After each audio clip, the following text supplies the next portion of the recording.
Fair, by Frances Rosenfeld. Chapter 20. A History of Bits and Pieces. The cave was sealed at dawn, with a very tired Lucille gazing at the endeavor in a sour mood, irritated by the fact that now she had to walk another 15 minutes around the hill to the next entrance. Rosemary directed the activities with almost ceremonial gestures, pleased to have won this epic battle over the quell and unaware of the fact that she'd already lost the war. When the circle was finished dumping large boulders at the entrance of the cave and the large cloud of dust started to settle, the place looked so barren and desolate that even the most acerbic opponents of scholarly knowledge felt a tinge of guilt. There was something inspiring, something larger than life in that cave with the ancient carvings adorning the walls, and many secretly wondered if they didn't throw away irreplaceable treasure just to quell their fears. Well, it had to be done, dear. Way overdue. Rosemary poked Lucille, hoping to rile up an angry retort. Lucille was distracted by the lack of sleep and a little turned around by the necessary changes in itinerary, and, at the time, she was quietly evaluating which one of the other entrances was best fit for regular use anyway. If her plans were going to come to fruition, there would be a lot of foot traffic through that particular area, and the more inconspicuous the path, the better. She didn't respond to Rosemary, which made the latter step up her prodding. Mrs. Eberhardt, I think I speak for all of us when I say that, as much as I love my dear old friend, I'm worried about her absent-mindedness. Frankly, she doesn't seem to be with us half the time, and I'm not sure how that can possibly serve the purposes of the council. Going forward, she threw another dart at Lucille. Mrs. Eberhardt frowned as if she ignored the comment, but looked to the latter for a response. Lucille begrudgingly answered, I can hear you perfectly well, Rosemary, and as soon as I consider there is something useful I have to contribute to this conversation, I will do so. She set the dragon lady straight. She looked around and squinted. The crude morning sun reflected off the sand and felt gritty on her tired eyes. Well, if there is nothing else, she looked at Mrs. Eberhardt to see if the circle activities for the morning were coming to an end. I guess we're done here. The latter dismissed the circle with a wave of her hand, and they all walked home in silence, each pondering on her own feelings about the sealing of the cave and the destruction of the quell. The following weeks passed in a whirlwind of activities, with Mrs. Gentry stepping up the busy work on the young ones, to make sure they didn't have time to get themselves in trouble, and Lucille having to stretch her imagination to keep finding reasons for her regular absences. At first she tried to make a habit out of visiting the cave at night, but burning the candle at both ends was taking a toll on her. Goodness knows that habitual lack of sleep can weaken even the strongest constitutions. She then came up with the least credible of explanations, and because it was so preposterous, it worked. She told the circle that she needed more time alone with her thoughts to go over the cascade of events that turned village life upside down, and come to terms with Mary's disgraceful disappearance, an explanation that fit right into Rosemary's constant attacks on her credibility. But under the circumstances, Lucille felt it was a risk worth taking. Grace to her impeccable service over so many decades, the circle allowed her any and all leeway. Most of the ladies were saddened by Mary's absence too. Even if the girl was so different, they had always found it difficult to relate to her. They knew, however, that Lucille loved her niece like she was her own child, and it didn't surprise them that the good lady had such a hard time adjusting to this unfortunate situation. The visits to the cave brought both gratification and torment to Lucille.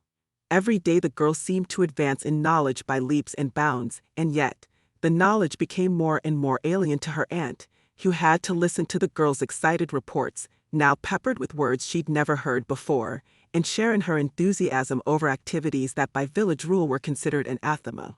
Every time Mary started talking about virtual memory, bandwidth and RAM, her aunt felt a cringe of discomfort.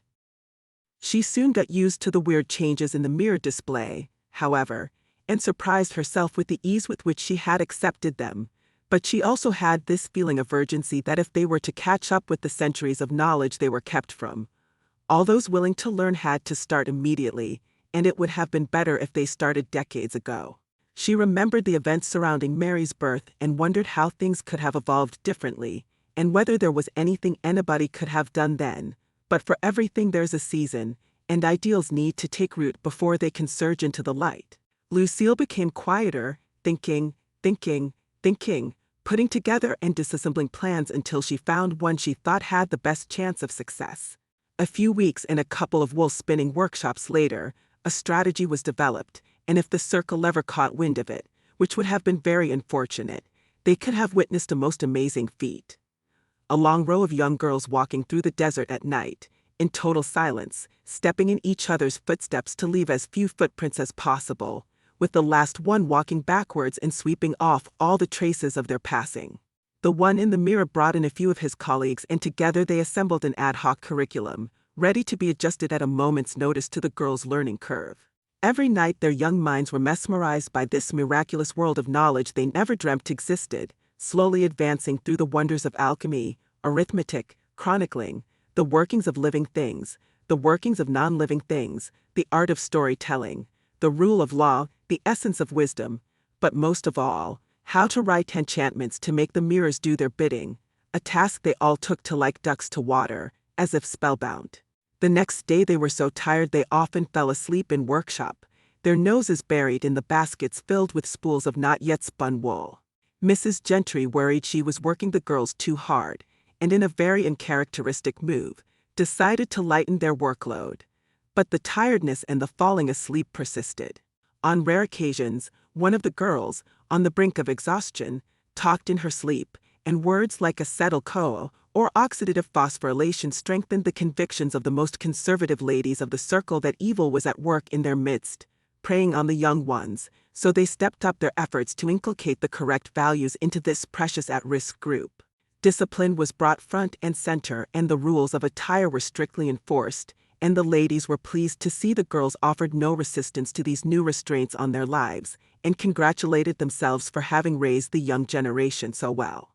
Over the weekend, Lucille liked to spend more time with Mary, to listen to what her niece had learned, discuss her progress with the one in the mirror, and try her own skills at mirror enchantments every once in a while.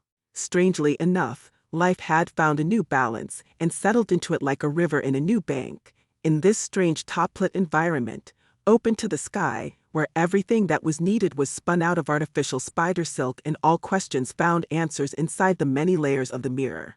Work on the restoration of the Coulter Library progressed very slowly, for it was a gargantuan undertaking to put together all the pieces of information in a coherent stream. Mary was kind of indifferent to the painting that emerged from these disparate bits of information at first, young and eager as she was to learn all of those wonderful things she didn't know existed.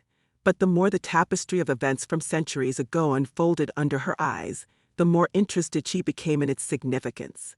The strange thing was that the isolation the village imposed on its inhabitants had kept her out of time and a lot closer in a way to understanding the reasons and the customs of those ancestors from centuries ago than her educated relatives inside the mirror. Sometimes she could almost see the events described in the library archives, and felt the people's tribulations as if she were there with them, in their time, instead of watching them with detachment from the safe distance of history. The more she learned about those people, who were so much like her, even though they lived in savage and perilous times, the more she admired the courage it took them to guard this precious knowledge, sometimes with their lives. Abraham Coulter was a fastidious chronicler who abandoned no important events to oblivion, and between the history she'd been taught in the village and the truth that burst out in bits and pieces from his letters and personal journals, a different image of her world emerged, in which the events of her time started making sense to her, and in which her own existence suddenly became meaningful.